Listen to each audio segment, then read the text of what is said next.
To better understand where Thomas Mifflin started, here are some things you may want to know. He worked for 4 years in a Philadelphia counting house. In 1764, he visited Europe, then came back and joined the mercantile business in Philadelphia with his brother. From 1772 to 1776, Mifflin claimed the colonial position against the crown. In 1774, he attended the Continental Congress. May of 1775, he helped raise troops and won the position as a major, which expelled him from his Quaker faith. Quakers were very religious people who did not believe in war and did not want to be involved with it, so his work was very frowned upon.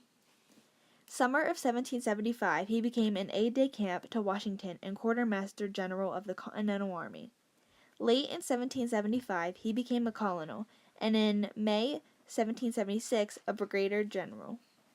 He became active in many battles, and after time he began to perform his quartermaster duties by participating in these battles. Mifflin had several other military experiences with George Washington. Thomas Mifflin was a respected military general and was a big influencer to the Constitution of the United States. He was very influenced by John Locke. Much respect for you, Mr. Thomas Mifflin. Much respect for you, thy most worthy man. Thank you, my good man. Now go along your way. Your respect is much appreciated. Because of Mifflin's status and respect, he may have walked in a little something like this.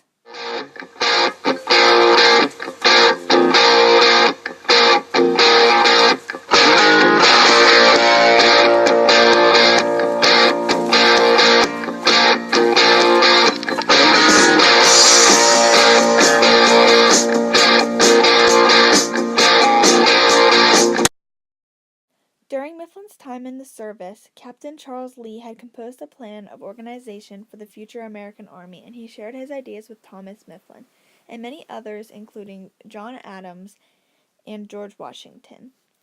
He later became one of 5 major generals in the Continental Army and also an aide to the commander-in-chief.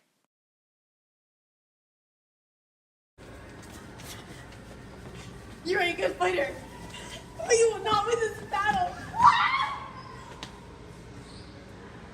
You know, fighting this man has made me very sensitive to government and interested in government. Maybe I will quit my general life and become governor for my people. John Locke was into government and its purpose. I shall follow my role model's footsteps.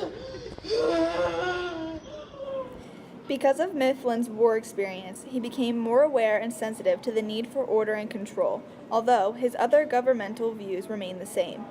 In this aspect, John Locke was influential and also thought that government should be used for order and control, but not absolute rule like a monarchy. Mifflin also believed that it was impractical to try and govern through a loose confederation. No, no, no. I said you can't do that. Sir, there is not enough limitations to our government.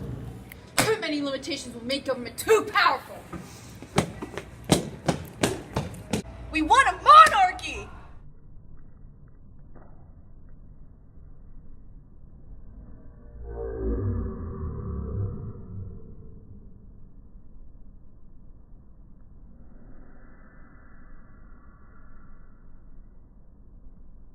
The government should have more power over these low-life savages.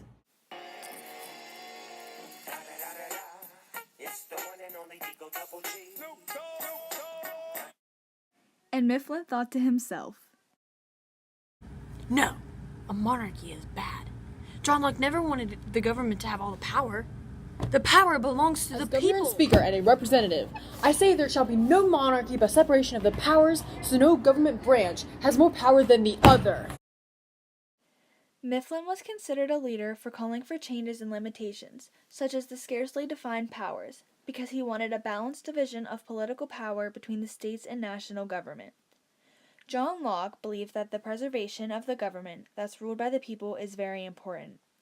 In 1789, Mifflin gave his inaugural address and urged the legislature to believe that the government was meant to preserve and improvements of every kind. John Locke believed that the government should be controlled by the people, because the people choose the government, and are represented by them. I do so myself agree with the intelligent John Locke. As I do say, the government was to preserve in improvements of every kind. Mifflin also said, consider Pennsylvania as a natural avenue from the stores of the Atlantic to the vast regions of the Western Territory. Mifflin thought very highly of Pennsylvania, and when he thought that it didn't get what it deserved, he stood up for it. That didn't happen very often because Mifflin was very involved with the government and its decisions. Pennsylvania is the best place to be. Pennsylvania is the best place to be.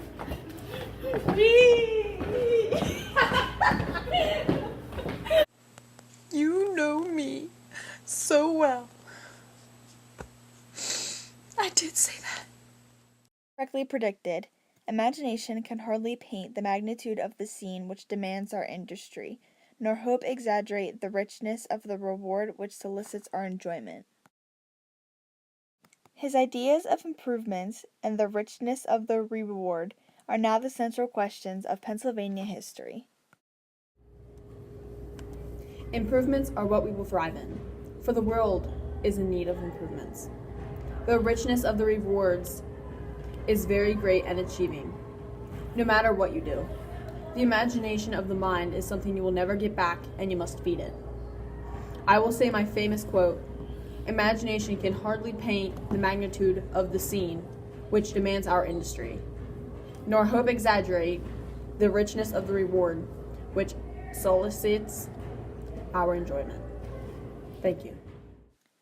All in all, Thomas Mifflin was an accomplished man who, although may have been very slightly influenced by other early philosophers, had main ideas that sprouted from those of John Locke.